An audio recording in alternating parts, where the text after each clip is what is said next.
श्वेत हरिवंश वृंदावन के प्रेमी संतों की श्रृंखला में आपका फिर से एक बार बहुत बहुत स्वागत है। आज हमारे साथ हैं श्री महामाधुरी बाबा जी। श्री हरिवंश, अपने पूर्व जीवन के बारे में बताएं। आप शरीर आपका कहाँ का है, बचपन कैसा था? मेरा शरीर बेसिकली यूपी में एक डिस्ट्रिक्ट है पीलीभीत, उसके एक छोटे से टाउन से बिलोंग करता है और परिवार में 4 बड़े भाई, माता पिता, बेसिकली ये लोग ही थे।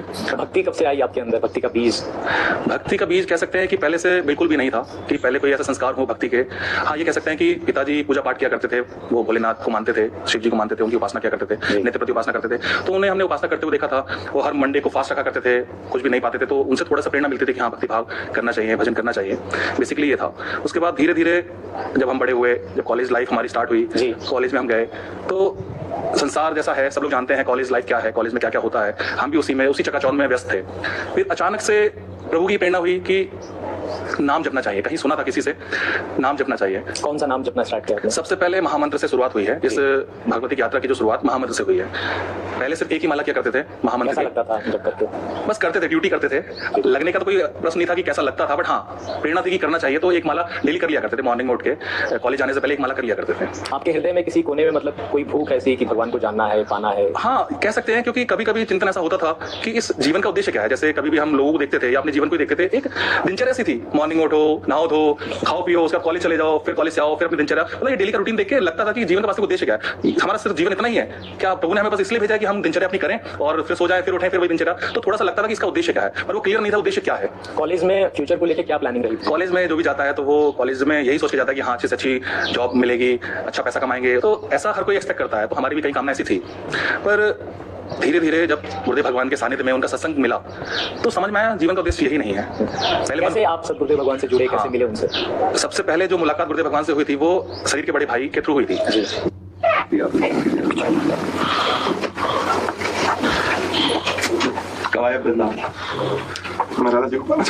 जीवन का लक्ष्य यही है, आप तैयारी करो, सहयोग श्री जी देंगे, हम तुम्हारे साथ है। तो आप ये चाह बढ़ाओ, मार्ग हम तुम्हें बताएंगे, आप उसमें बस चलने की कोशिश कीजिए, ठीक है? प्रतिक्षण आप तैयार रहो इस बात पे। और वो मिलना चाहते इसलिए तुम्हारे मन में बात आई है। अगर वो मिलना ना चाहते, जीव तो चाहता है मुझे संसार मिले, उठाओ कि आपकी तुमको क्यों चाहेगा। पहले क्योंकि बड़े भाई हमारे गुरुदेव भगवान के ही शरणागत शिष्य हैं, तो वृंदावन का खंडवास स्वीकार करके वृंदावन रह रहे थे। तो मैं अलवर में पोस्टेड था, अलवर में जॉब करता था असिस्टेंट प्रोफेसर की। तो श्री जी ने पहले से प्रेरणा दी कि चलो वृंदावन की हर महीने जाके परिक्रमा किया करेंगे। तो ये जो सिलसिला स्टार्ट हुआ था नवंबर 2017 से स्टार्ट हुआ था। अचानक से प्रेरणा हुई कि चलो हर महीने हम वृंदावन जाएंगे और एक परिक्रमा एक महीने में किया करेंगे, कभी भी जाके जैसी अनुकूलता बनेगी। तो नवंबर में हम आए, भाई के घर पे रुके। तो उस समय सर्दी का टाइम था, तो डेली पूज्य महाराज जी हिता में सत्संग किया करते थे। तो हम सुबह सो ही रहते, सुबह 4 बजे बड़े भाई ने उठा दिया हमें, उठो उठो उठो। हमने क्या हो? आप कितने बजे तक सोते थे? जनरली सोना 7-8 बजे तक तो होता था। कॉलेज, क्योंकि कॉलेज में क्या होता था, कॉलेज कभी गए, कभी नहीं गए, कभी बंक मार लिया, तो कॉलेज लाइफ ऐसी होती है। पर अचानक से बड़े भाई ने सुबह उठाया, हमने पूछा क्या हुआ? कैसा लगा आपको? बहुत ही अजीब सी फीलिंग थी कि अचानक से उठा दिया गया, और सर्दी के टाइम में जब निकलने का मन भी नहीं करता है। तो उन्होंने उठाया, हमने कहा क्या हुआ? बोले कि नहीं चलो चलो सत्संग चलना है। मैंने कहा कहाँ? उन्होंने कहा नहीं, हमारे गुरुदेव भगवान सत्संग करते हैं डेली हिता में, तो उधर चलना है। मैंने कहा क्योंकि बड़े भाई के आगे हम टाल नहीं सकते। तो मन मार के स्नान करके, उस समय 4 बजे कोई स्नान करने को नहीं जाता, पर हम बड़े भाई के आगे मान के हम गए, हमें लेके आए सत्संग हिता में। तो जब पहली बार गुरुदेव भगवान की हमने वाणी सुनी तो एक अलग सा आकर्षण था, एक अलग सी मतलब कुछ शक्ति सी थी जो हमें अपनी ओर आकर्षित कर रही थी। मतलब वो हम डिफाइन नहीं कर सकते उस समय क्या हो रहा था। हमें अंदर ही बहुत ही पजल्ड लाइफ सी हो गई थी, अंदर ही अंदर पता नहीं लड़ाई चल रही थी कि ये जीवन सत्य है जो मैं जी रहा हूँ, या जो संत महापुरुष जीवन जी रहे हैं, या जो वो बोल रहे हैं ये जीवन सत्य है। तो धीरे धीरे आना जाना लगा, डेली सत्संग सुनने का अभ्यास भी बना। तो अब क्या होने लगा, धीरे धीरे सत्संग का प्रभाव ऐसा हुआ कि अंदर ही अंदर बेचैनी सी बढ़ती चली गई कि अब डेली सत्संग सुनते थे, बेचैनी इतनी बढ़ गई कि हम डेली सुबह सत्संग में जाते थे तो हमारा आंसू गिरने लग जाते थे। हमें ये नहीं समझ आता था कि हो क्या रहा है हमारे साथ में। भक्त नामावली होती थी या राधा नाम गायन होता था, तो हमारे आंसू अनवरत चलते रहते थे। उस समय हमें खुद नहीं समझ में आता था हो क्या रहा है। महाराज जी को जैसे आपने देखा पहली बार, उस समय क्या लगा था आपको? जब गुरुदेव भगवान के पहली बार दर्शन हुए तो हमें लगा कि बस यही है अपने, इनके अलावा जीवन में कोई अपना नहीं है। पहला ऐसा जो आकर्षण था उनका, जब उन्होंने प्रेम से पूछा आप कब आए, तो लगा हम पता नहीं कितने जन्मों से आपस में एक दूसरे को जानते हैं। जो इतना प्रेम गुरुदेव भगवान की दृष्टि से, जो उनकी वाणी से झलकता है, वो हम बयान नहीं कर सकते। मतलब ऐसा लगा कि जन्म जन्म से भटके थे और किसी अपने। बिल्कुल बिल्कुल सत्य वस्तु यही है। ऐसा ही लगा हमें कि हम संसार में कहीं भटक रहे थे, अब हमें ठौर मिली है, अब हम अपने घर पे आए हैं गुरुदेव भगवान से। विरक्त होने की यात्रा कैसे प्रारंभ हुई आपकी? विरक्त होने की यात्रा थोड़ी इंटरेस्टिंग सी है। जब हम बीटेक करने के बाद एमटेक करा हमने, उसके बाद हम असिस्टेंट प्रोफेसर की जॉब पे अलवर में कॉलेज में पढ़ाते थे, बीटेक के बच्चों को पढ़ाते थे। तो जब बताया हमने, जैसे आपको बताया पहले ही कि बड़े भाई के यहाँ हम आए, तो सत्संग का स्टार्टिंग हुआ। सत्संग हम जाना आना चालू किया हमने, तो धीरे धीरे 1-2 महीने हुए, नवंबर हुआ, दिसंबर हुआ, फिर जब न्यू ईयर की बात आई, नए साल 2018 की, तो जनवरी में जब हम परिक्रमा करने आए थे तो फिर प्रेरणा हुई कि अब दीक्षा लेनी है। उससे पहले हमारा दीक्षा का कोई प्लान नहीं था, क्योंकि दीक्षा में कुछ नियम होते हैं, लेसन प्याज नहीं बना, हम कॉलेज में रहते थे, कॉलेज हॉस्टल में रहते थे, तो उधर ये हम नहीं कर सकते थे लेसन प्याज, क्योंकि उधर कमांड मैच थी, सब बनता था। जी जी जी। तो ये पॉसिबल नहीं था कि हम सब कुछ छोड़ पाए। तो जनवरी में ये डिसीजन लिया हमने कि अब दीक्षा लेनी है, चाहे उसके लिए हमें बाहर रहना पड़े, कॉलेज में नहीं रहेंगे, हम बाहर रह के एक आग आपके अंदर से भूख हो गई थी कि अब दीक्षा लेनी है, क्योंकि दीक्षा का उद्देश्य समझ में आता था कि दीक्षा क्यों आवश्यक है, गुरु जीवन में क्यों होना चाहिए। ये गुरुदेव भगवान के सत्संग सुन के इतना समझ में आने लग गया था कि दीक्षा लेनी है अब। जी। बड़े भाई आपके कुछ कहते थे आपसे? बड़े भाई और भाभी दोनों गुरुदेव भगवान की शरणागत थे, तो वो तो बहुत ही ज्यादा समर्पित चित्त है उनका, तो वो भी प्रेरणा देते थे, पर उन्होंने कभी फोर्स नहीं किया। वो कहते थे कि भजन करना चाहिए, क्यों आवश्यक है, वो भी प्रेरणा देते थे, वो भी प्रेरणा के स्रोत रहे, पर उन्होंने कभी फोर्स नहीं किया कि हाँ आप हमारे गुरुदेव भगवान से दीक्षा लो या कहीं से दीक्षा लो। पर वो प्रभु की प्रेरणा थी, प्रभु का विधान था जो हमें आगे का मार्ग दिखा रहा था कि हमें इन्हीं का वर्ण करना है, यही हमारे सब गुरुदेव भगवान है। तो जनवरी में जब हम आए, सत्संग अटेंड किया 3-4 दिन, जो कि हम जब कॉलेज में आते, कॉलेज से छुट्टी लेके आना होता था, 2-3 CL मिलती थी मंथ की, तो हम उससे एक बार मुलाकात हुई थी, तो उन्होंने कहा था कि राधा वल्लभ शेरवंश नाम जपा किया करिए। तो हम गए कॉलेज हॉस्टल में, डेली का रूटीन बन गया था, राधा वल्लभ शेरवंश की एक माला करते थे। बट उससे पहले क्या हुआ था, अंदर ही से प्रेरणा ऐसी हुई कि इधर से हम गेरुआ वस्त्र लेके चले गए। अच्छा। हाँ, मतलब एक सात्विक वेश, जैसे देखा संत महापुरुषों को देखा कि इनका वेश बहुत सात्विक है, क्योंकि उधर कॉलेज में हॉस्टल में तो ट्राउजर हो गया या शर्ट टी-शर्ट पहनते, तो उसमें एक अलग सी फीलिंग होती थी। तो हमें लगा कि हम ऐसे वस्त्र लेके जाए जैसे हम धारण करके भजन कर सकें। तो हम कुछ जैसे चतुरासी जी, हमारा जो मूल ग्रंथ है, आचार्य ग्रंथ है, वो लेके गए, भागवत जी भी लेके गए, एक मदिरा भी लेके गए एक मदिरा लेके गए कि हम कीर्तन क्या करेंगे, राधा वल्लभ शेरवंश नाम का कीर्तन क्या करेंगे। तो ये सब लेके गए। अब क्या था, वस्त्र हमारी ये जो श्रृंखला थी ये सब लेने की, तो इसमें हमारी जो शरीर की बड़ी भाभी उन्होंने सपोर्ट किया, वो हमें मार्केट लेके गए। तो हमने कहा कि हमें वस्त्र लेना है, तो उन्होंने कहा कैसे वस्त्र, मैंने कहा कि सफेद वस्त्र जो हम धारण करके भजन कर सके। तो फिर बात है कि सफेद वस्त्र पहन के तो गंदे हो जाएंगे, कॉलेज में फिर कैसे लेंगे, तो हमने कहा ठीक बात है, तो एक काम करते हैं, फिर गेरुआ वस्त्र ले लेते हैं। और सात्विक था, हमें पता नहीं था कि गेरुआ वस्त्र गुरु प्रदत्त होते हैं, संन्यास मार्ग का प्रतीक है, हमें नहीं पता था, पर हम लेके गए जी कॉलेज हॉस्टल में। फिर डेली का रूटीन, मॉर्निंग में उठना, कुछ देख के बोला, हाँ, बहुत मजाक सी बनती थी कि आप पागल हो गए हो। जो कलीग्स थे हमारे कॉलेज के, वो कहते थे आपको क्या हो गया अचानक से, मतलब इतना बड़ा परिवर्तन कैसे, ये गेरुआ वस्त्र और ये, क्योंकि जब कॉलेज में हम करते तो सुबह हम कीर्तन लगा दिया करते थे हॉस्टल में, राधा नाम कीर्तन, और काफी साउंड में, उसमें जो हमारे कॉलेज हॉस्टल में बच्चे भी रहते थे, हमारे स्टूडेंट्स भी रहते थे, फैकल्टी भी रहती थी, वो कहते आपको क्या हो गया अचानक से, पागल से हो गया ऐसा तो मजाक भी बनती थी। पर हमें उसको का कोई फर्क नहीं पड़ता था, क्योंकि हमें समझ में आता था कि ये सत्य है, राधा नाम सत्य है, प्रभु का भजन सत्य है। तो धीरे धीरे ये शुरुआत ऐसी हुई। फिर धीरे धीरे नाम जब बढ़ाने का प्रयास किया। फिर फरवरी में हम 2018 में जब आए, कॉलेज से लीव लेके हम वृंदावन में आए, बड़े भाई के यहाँ ही रुके।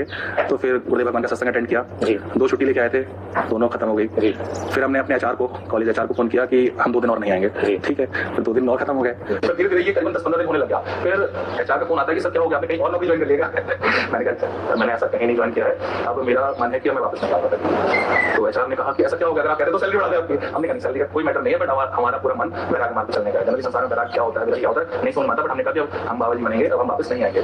तो फिर बातचीत खत्म। आप जैसे असिस्टेंट प्रोफेसर से बाबा जी बने, जैसे लोगों में एक मान्यता है कि बाबा जी वही बनते हैं जिनके पास खाने को कुछ नहीं होता, घर वाले उनको छोड़ देते हैं, और बस शरीर पे ढकने के लिए कपड़े चाहिए होते हैं, पेट भरने के लिए खाना चाहिए होता है, तो बाबा जी बन जाते हैं। नहीं, ये लोगों की मान्यता, ये मान्यता बिल्कुल गलत है। लोगों की धारणा गलत है कि बाबा जी लोग भिखारी लोग हैं, या उनके पास कोई काम धंधा नहीं होता है, खाने के लिए नहीं होता है। तो फिर जैसे अपनी जीवन की हम बात करें तो हम जॉब भी करते थे, अच्छा खासा कमाते थे, अच्छी लाइफ जी रहे थे, जिसे संसार में अच्छा कहा जाता है। जनरली वो अच्छी लाइफ नहीं है, पर संसारिक लोगों की दृष्टि में वो अच्छी लाइफ है। हम जी रहे थे, सब कुछ सब अच्छा था, पर सत्संग मिलने के बाद समझ में आया वो अच्छा वास्तव नहीं है। अच्छा क्या है, प्रभु का भजन है, प्रभु का मार्ग अच्छा है। लोगों को ये नहीं सोचना चाहिए कि बाबा जी लोग काम चोर होते हैं। बाबा जी जैसा जो काम कर रहे हैं, बाबा जी लोग या संत महापुरुष कर रहे हैं, वो और कोई नहीं कर सकता। तो ये मान्यता जिनकी भी है वो मान्यता है। आप कैसे बने? फिर क्या हुआ, जब गुरुदेव भगवान से मुलाकात हुई तो श्री जी की प्रेरणा थी कि जब पहली बार मुलाकात हुई गुरुदेव भगवान से, तो गुरुदेव भगवान ने बुलाया और बैठाया, तो बोले कैसे हुआ, कब आना हुआ। फिर अचानक से ऐसा हुआ कि गुरुदेव भगवान कैसे जानते हैं मुझे, कि पूछ रहे हैं आप कैसे हो, कब आना हुआ।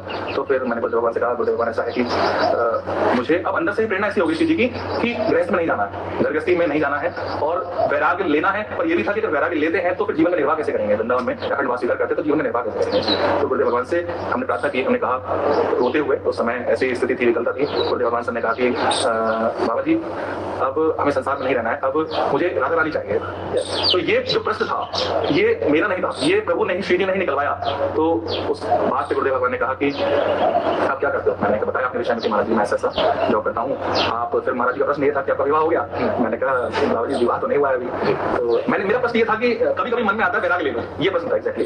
तो महाराज जी ने कहा ये सब पूछा कि विवाह हो गया। मैंने कहा नहीं। तो कैसे सोचना क्या है, ले लो हम तो बैठे इसलिए बाबा जी गए।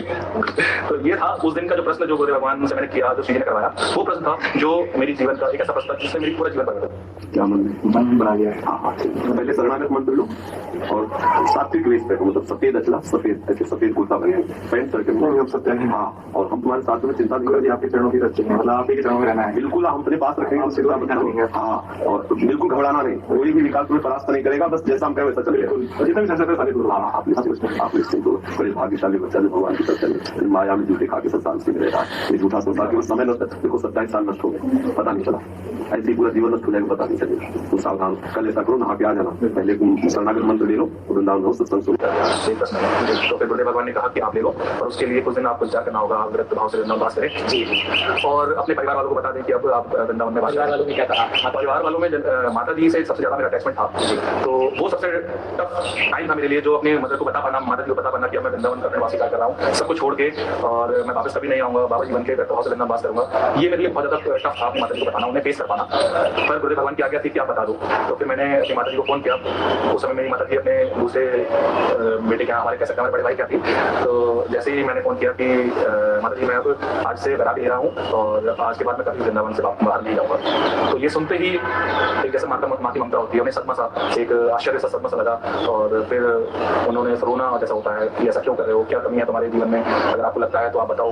तो मैंने कहा ऐसा कुछ नहीं है, पर आप विवाह नहीं करना है, ना इस संसार में जाना है, और विरक्त भाव से वैराग्य भाव से जीवन का यापन करना है और प्रभु को प्राप्त करना है। उससे पूर्व ही ये, क्योंकि ये प्रेरणा जो माता से बात करने की, और ये पल हमें तब मिला जब हमने चैतन्य महाप्रभु का चरित्र पढ़ा, उससे हमें समझ में आया जैसे चैतन्य महाप्रभु अपनी नवविवाहिता स्त्री को और अपनी माता को अकेले छोटे संन्यास धारण कर लिया था। वो पढ़ने के बाद एक आत्मबल जागा कि नहीं, जब वो हमारे आचार्य ऐसा कर रहे हैं इस मार्ग पे जाने के लिए, क्योंकि संसार को छोड़ना ही पड़ता है, संसार का राग त्यागना ही पड़ता है, तो उससे एक बल मिला कि नहीं, आप हमें संसार में नहीं। आपकी माता जी क्या कहते हैं? एक बार हमारी माता जी मिलने आई हैं, पर ज्यादा कुछ बात नहीं हुई है, हमने कहा ठीक है जैसा भी आपका जीवन चल रहा है ठीक है। आपके भैया भाभी तो गुरुदेव भगवान से काफी सपोर्ट। हाँ, ये कह सकते हैं कि जो एक मोरल सपोर्ट मिला है वो बड़े भाई और भाभी के सपोर्ट से काफी मुझे एक आत्मबल मिला है कि इस मार्ग पे चला जा सकता है। कोई प्रेरणा देते थे कि हाँ ये भगवत मार्ग सत्य है, भजन करना चाहिए। विवाह के लिए बात होती थी तो वो कहते थे अभी सोच लो कि विवाह करना है नहीं करना, क्योंकि एक बार वैराग्य धारण करने के बाद आप वापस नहीं आ सकते, तो वापस आते हो तो फिर वो अपराध में काउंट होता है। तो मैंने कहा नहीं, अब वैराग्य में ही जाना है, वैराग्य धारण करना है और आजीवन ब्रह्मचर्य करना है, एकदम दृढ़ निश्चय आपने, वो गुरुदेव भगवान और इसकी कृपा से हो रहा है, वो हमारा कोई संकल्प है। जय जय श्री हरिवंश।